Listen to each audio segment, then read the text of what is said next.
Do you find yourself constantly being paralyzed by writer's block? Well, in this next video series called Overcoming Writer's Block, I'm going to tell you how to overcome it, hence the name. And we're starting with identity.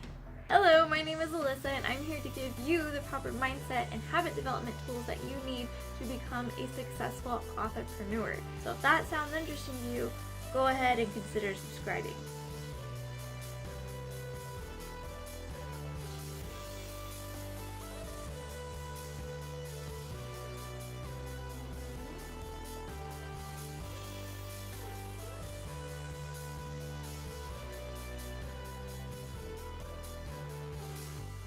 Writer's block. We hear a lot about it, and if you're a writer, there's a really good chance you've probably experienced it. If you haven't, good job, you get a cookie. If Dylan, could you get them a cookie? Because I don't actually have a cookie.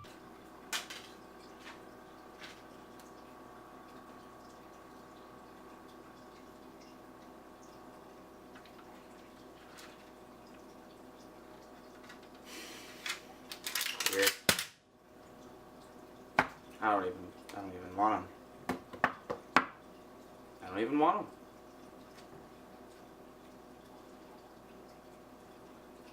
them. Anyway, a lot of the times when we're looking for solutions for writer's block, we hear a lot of the same things. And it's advice that I've given to people as well. It's things like, go take a walk, go read a book, just step away for a little bit, or just push through the pain.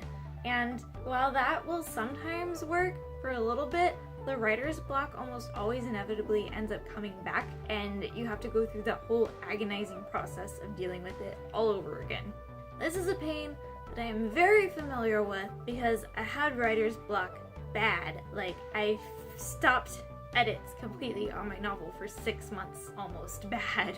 But then this last January I started doing a lot of journaling and soul searching around identity and mindset development and just that sort of thing.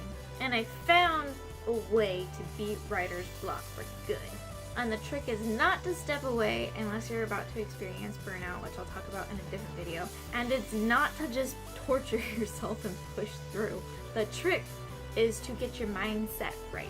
And the first step to getting your mindset right is getting really clear on your identity and who you are. You see, we say we're writers, but a lot of the times we're still looking for outside validation to confirm our identity or what we believe about ourselves. And the people who are giving us outside validation are saying, well, you know you're a writer if you are writing.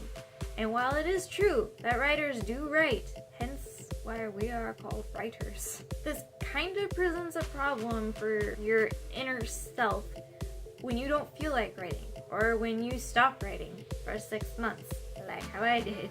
You still want to call yourself a writer, but your actions aren't aligning with who you're calling yourself, and when that is your definition for who you are, it presents a whole host of problems. This is why you need to identify yourself as a writer first, and then from there, start the writing.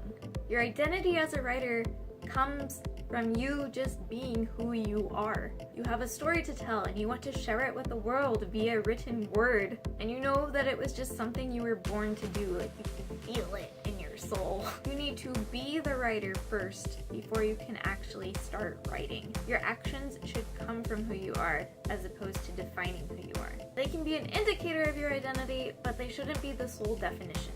When you start to view yourself as a writer, despite whether or not you're writing, it starts to fuel that inner want and drive to write your book. When you just know that's who you are, that you're a writer, you can't stay away from writing.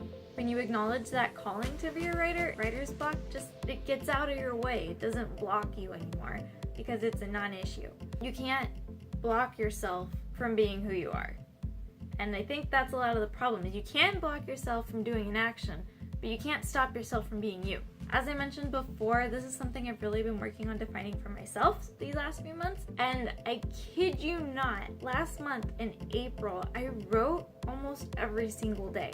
Sometimes it was only for 15 minutes, but from going to not working on this thing for almost 6 months to writing almost every single day without feeling like I'm having to force myself to do anything, was really, really huge for me.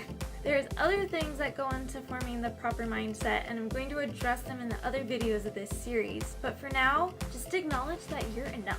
You know deep down if you are a writer.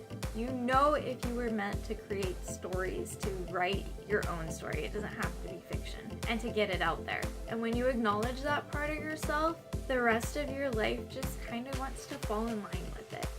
So that's all I have for today. If you like this video, go ahead and give it a thumbs up.